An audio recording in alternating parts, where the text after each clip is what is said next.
So now that we got to the silence and we explained that a little bit, um, it's easy to become a hermit and to avoid others so that you can have spiritual growth. And in the beginning, sometimes that's okay because you need to learn how to work on yourself and to find out a little bit about yourself. Totally normal. However, if you notice a lot of monks, a lot of great teachers, they're in communities. Whether they're leaders of communities or they're abiding or they're listening, they're living their life among those communities. And honestly, that's one of the greatest ways to share what you have learned and to have opportunity to have your patience tested, as you're going to encounter some people that will test your patience. And the Buddha knew this. In fact, many of his people, his followers, knew this as well. There are some people who are still so young in their spiritual walk, they don't take certain things to heart, and they live certain lives that might interfere with how you live yours. And that's where you get to really put into practice what you learn. See, you can do these things with yourself. It's easy when you're by yourself to do these things. It gets hard when you're around others. This is when the test comes to push and to find out who you really are. See, I call myself an introvert um, because I like being on my own. It's much easier to be on your own. You don't have to deal with people. I prefer my own company, and I'm quite happy with that.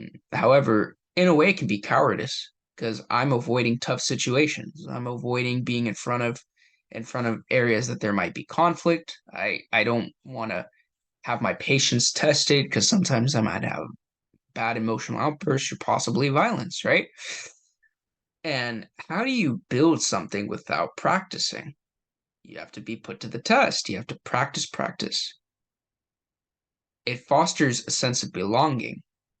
As I said, you're able to share these different things, but now people who have a similar goal in mind, and like such as the temples, or whether you're a Christian and it's churches or a Muslim and it's your mosques, with the Buddhists, it's the temple. And this allows them to come together with one common goal in mind, which was for learning about following the ways of the Buddha in order to obtain nirvana, enlightenment.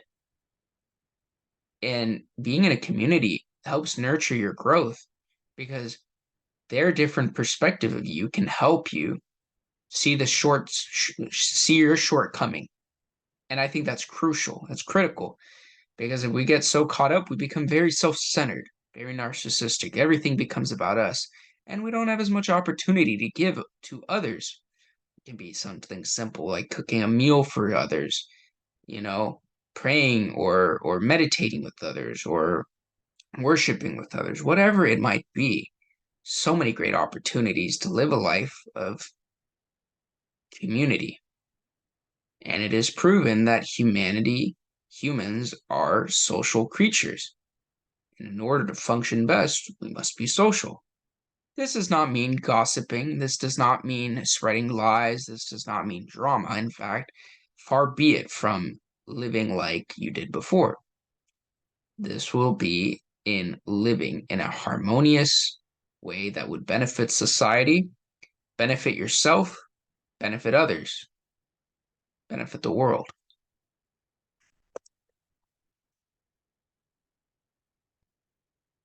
Now, here comes everything we've learned. And now we've gone over who the Buddha is, his four sights that he saw, which is recognizing that there is suffering in this world. We will all suffer. We're going to get old, get sick. We will encounter death. But we can choose to put these things to practice to experience the most out of this short life that we have.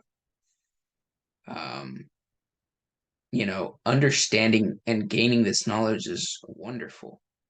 But as I said earlier, knowledge that is not put to use is nothing.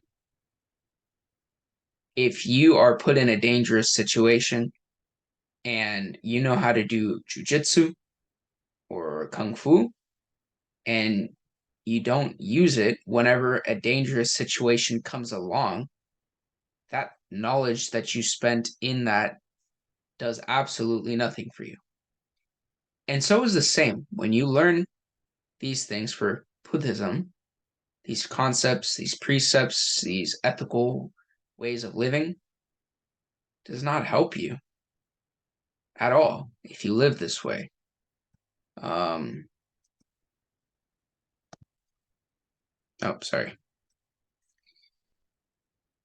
So I encourage you to put things to practice because at the end of the day, whether you're trying to improve in an instrument, in a subject, spiritual, and that livelihood requires practice as well. In fact, probably more because you're going to have to learn to put your emotions and to use practice controlling emotions and regulating them and being aware of it, cultivating your mind, cultivating your heart, cultivating your actions, your perspectives and your outward reflection of others. That's all going to have to be put to practice and you're going to have to hone it. And you know what? You're going to mess up. And that's perfectly fine. You're going to mess up. And that's where patience is critical. Patience is a fundamental principle in Buddhism. I mean, to go and to sit under the tree to meditate, that requires patience. To be hungry and starving requires patience. To deal with all of those different followers that the Buddha had dealt with, and different questions and different problems and different attitudes, requires great patience. Requires extreme patience to do so. So, when doing so, this helps guide and conduct you in compassionate living with your compassionate actions. And it has been statistically proven that some of these Buddhist principles in this way of life has been known to help patients with depression. For those with cancer, they have a better outlook on life. And whether you're going to become a Buddhist, or whether you're a Christian, a Muslim, a Hindu, an atheist, whatever you are, these principles, these teachings in here can be used for everyone. And you don't have to worry about it conflicting with your faith because these are fundamental and universal laws that, from what I've seen personally, they there's a little bit of each of these teachings in those faiths.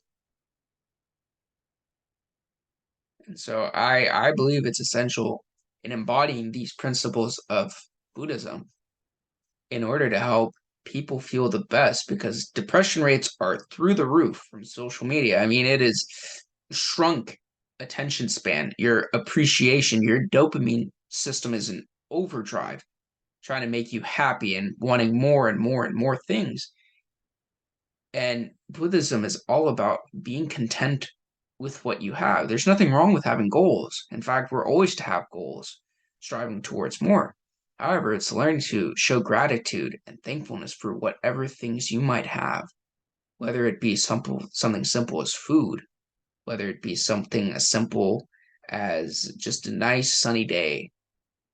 You learn to have gratitude even for the bad things because they help grind you and shapen you into a better person, into one that's closer towards the way of enlightenment and the way of Buddha.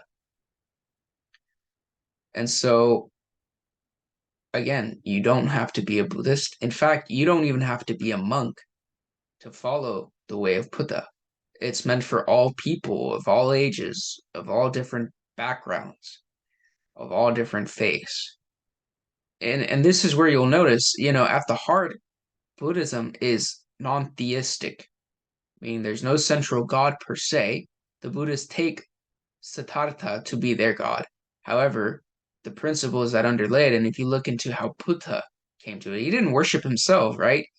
He was following truth, the fundamental universal truth, something we too can follow and search for. And whether that be in Christ, whether that be in Allah through Prophet Muhammad, whether that be in science, we'll learn these fundamental principles and all of it that can benefit humanity. And so I must give props where props is due. And so the Asian community, the Eastern world, has done a great job in setting great examples for living and teaching how the Buddha should live. And here were some of the sites. I will be honest, some of the information that I gained was primarily through the book, The Illustrated Guide of Buddhism. I got information from elsewhere as well, and so you're more than welcome to take a look. At the end of the day, I'm not a monk who has this professional training.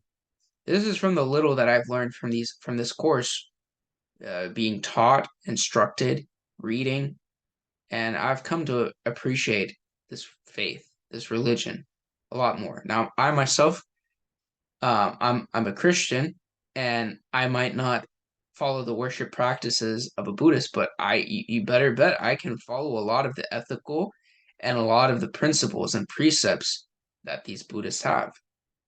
And I think all can benefit from this as well. So I encourage everyone to study more into it, and I hope everyone's journey in finding peace and separation from this suffering would come through. So, may everyone have a good one, good day, a good life, good energy, good joy, good love towards all of you.